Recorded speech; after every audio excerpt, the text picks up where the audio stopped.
आज हम मौजूद हैं अबुल फजल इंक्लेव वार्ड 102 में। यहाँ चुनाव एमसीडी चुनाव की सरगर्मियाँ काफ़ी तेज़ है और सभी पार्टी अपने अपने जीत का दावा कर रही है। इसी बीच हम मौजूद हैं जनाब आरिफ सैफ़ी साहब के साथ, जो कि MIM के कैंडिडेट हैं और वार्ड 102 से अपनी किस्मत आजमा रहे हैं। जनाब आरिफ सैफ़ी साहब, बदलता हिंदुस्तान न्यूज़ पर आपका स्वागत है। शुक्रिया। अपनी बात शुरू करने से पहले मैं चाहूँगा कि आप अपने बारे में ओखला की आवाम को बता दें, छोटा इंट्रोडक्शन, और आपके क्या खिदमात रहे हैं। मैं मोहम्मद आरिफ सैफ़ी, मेरी पैदाइश जागिर की है और रिहाइश तकरीबन 30 साल से शाहीन बाग की है और लोगों से यहाँ सोशल जुड़ा रहा हूँ। अल्हम्दुलिल्लाह लोगों से आप इस बारे में मालूम कर सकते हैं कि लोगों के बीच में क्या रुतबा रखता हूँ। तो ये मुझे अपने मुंह से, मैं आपको क्या बताऊँ, सभी अपनी तारीफ बताएंगे। बेहतर है आप इस बारे में लोगों से मालूम करें, ज़्यादा बेहतर रहे। ओके आरिफ सैफ़ी साहब, यहाँ के जो मुद्दे हैं, सफाई, सड़क, स्ट्रीट लाइट, प्रदूषण वगैरह। अगर हम सफाई की बात करें तो ओखला दिल्ली की सबसे गंदी जगह है। यहाँ पे पूरे दिल्ली में सबसे ज़्यादा डेंगू के मच्छर पाए जाते हैं। अगर कोई आदमी आता है तो उसका इस्तकबाल कचरों के ढेर, गंदगी, बदबू के साथ ही किया जाता है, जो कोई आना पसंद भी नहीं करते हैं बहुत सारे लोग इस एरिया में। अगर आप जीत कर आते हैं, अगर लोग आपको जिताते हैं, यहाँ की आवाम, तो आपका क्या प्लान है? आप ऐसा क्या प्लान लेकर आए हैं जिससे कचरे, गंदगी, सड़क की प्रॉब्लम को सही कर पाएंगे और यहाँ की आवाम को एक अच्छी सड़क और एक प्रदूषण फ्री ज़िंदगी जीने को मिलेगी? मैं पहले रोशनी डालना चाहूँगा इस चीज़ पे कि ये आखिर मामला क्या है, क्यों ये लोग भाई यहाँ सफाई नहीं करवाते, क्यों यहाँ पे गंदगी का ढेर है, क्यों यहाँ का बदतर हालत है, क्यों डेंगू मामला, यह डेंगू जैसा प्रकोप यहाँ पनपा। तो यहाँ का जब वोट मांगने की पहले बारी आया करती थी तो सामने दिखाते थे कि बीजेपी है और इधर हम कांग्रेस वाले हैं। तो जाहिर सी बात है, अल्टरनेट दूसरा होता नहीं था। निर्दलीय इतने मजबूत कोई होते नहीं थे, सोशल वर्कर इतने आगे आते नहीं थे जो उनकी कोई अपनी शख्सियत हो, अपनी पहचान हो, जो कि और किसी पार्टी का यहाँ कोई वजूद नहीं था।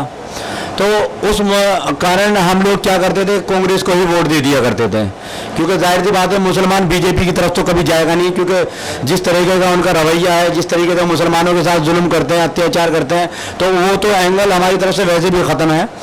तो कांग्रेस एक अल्टरनेट बसता था। आज अल्हम्दुलिल्लाह अल्टरनेट हमारे पास कई हैं, कई पार्टियां हैं। आज वो चीज़ नहीं है जो हमें कांग्रेस के पीछे ही भागना पड़ेगा। तो और उसमें अल्हम्दुलिल्लाह हमारी पार्टी खुद आगे आई है, ऑल इंडिया मजलिस इत्तेहादुल मुस्लिमीन, जिसका डेवलपमेंट के बारे में हैदराबाद, अगर आप कोई भी जानते हैं, गूगल सर्च मारें, उनका डेवलपमेंट आपको गूगल से ही समझ में आ जाए। मैं जानता हूँ हैदराबाद को अच्छे तरीके से। जी, तो वहाँ उन्हें बताने की ज़रूरत नहीं है कि हमारे सदर क्या डेवलपमेंट करते हैं या हमारी पार्टी ने क्या डेवलपमेंट किया है। अगर हिंदुस्तान में डेवलपमेंट की अगर कहीं बात आएगी तो सबसे पहले हैदराबाद की बात आएगी। तो डेवलपमेंट की बात हमारी पार्टी को बताने की ज़रूरत नहीं है। तो आज लोगों के जहन से कांग्रेस का डर निकल गया है, कांग्रेस की तरफ एक तरफा वाला मामला ख़त्म हो गया। अब उनके पास चॉइसेस हैं कि आप किस बेहतर कैंडिडेट के पास जाना है, किसके पास नहीं जाना।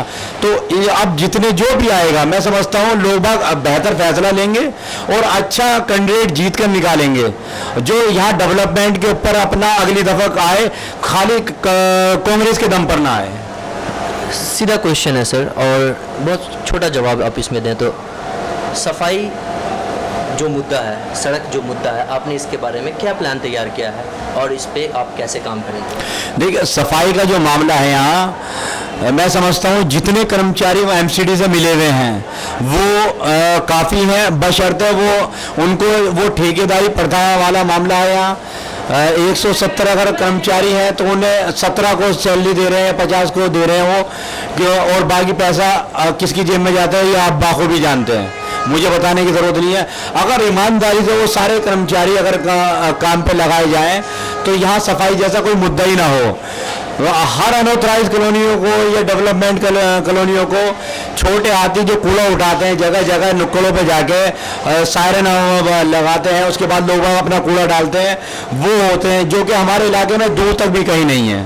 उम्मीद करते हैं कि आप अगर जीत कर आते हैं तो इस चीज़ पर कार्रवाई करेंगे। बिल्कुल, मैं तो ये समझता हूँ पॉलिटिक्स करना आसान है, अगर आप डेवलपमेंट से करें तो लोगों को बीच में आपको दोबारा कहने की ज़रूरत ही नहीं है कि मुझे वोट दो। आपका अगर डेवलपमेंट बेहतर होगा तो वो खुद आपको अपने आप कहेंगे कि नहीं, हम आप ही को वोट देंगे, आप खड़े हों। तो आप डेवलपमेंट तो करें, तो पॉलिटिक्स बहुत आसान है, बशर्ते आप करने वाले बने।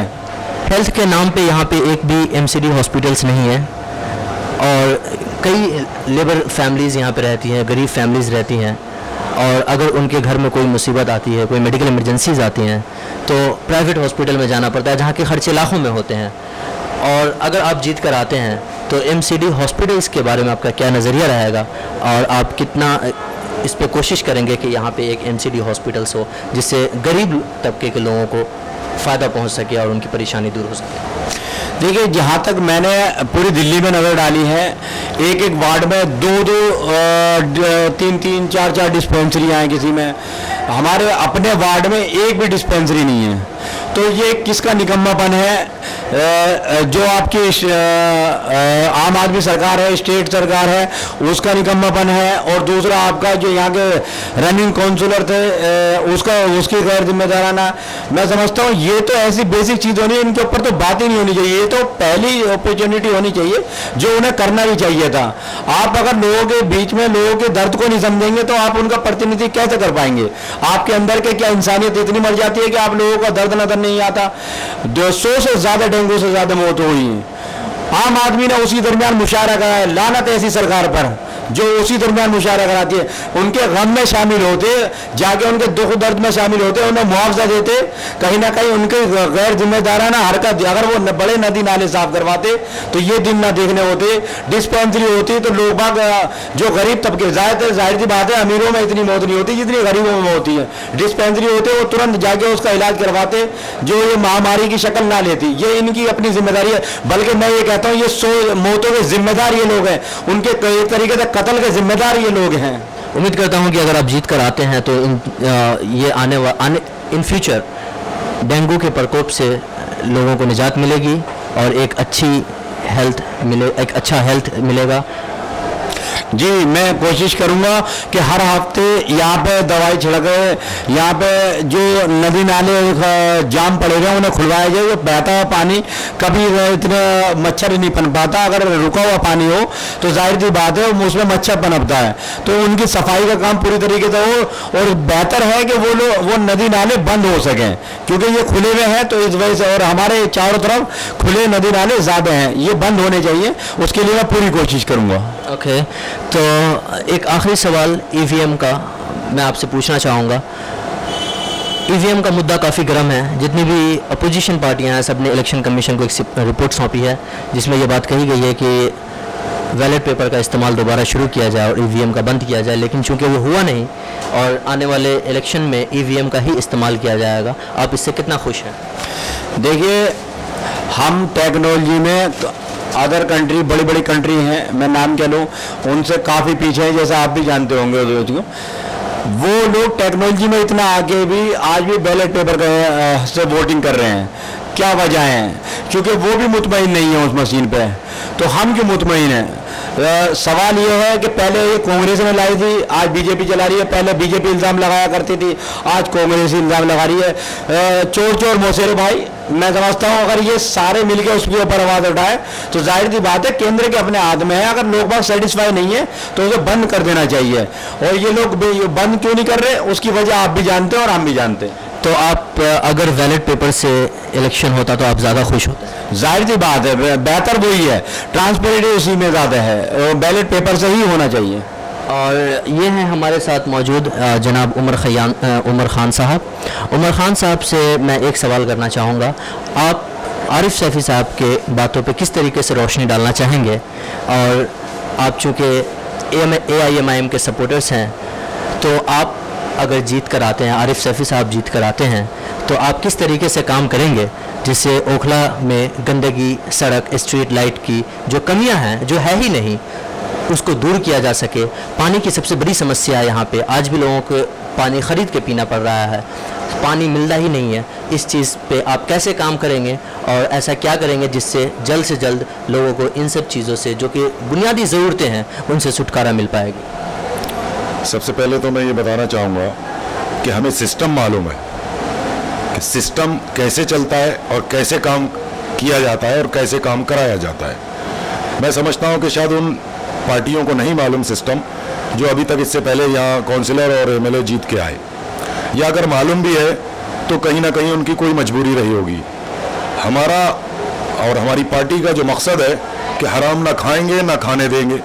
जब हम हराम खाने नहीं देंगे और ना खाएंगे तो पूरा पैसा कॉलोनी में लगाएंगे, और जब पूरा पैसा कॉलोनी में लगाएंगे तो इंशाल्लाह सफाई भी होगी, नालियां भी साफ होंगी, मच्छरों से भी निजात मिलेगी, लाइटें भी लगेंगी।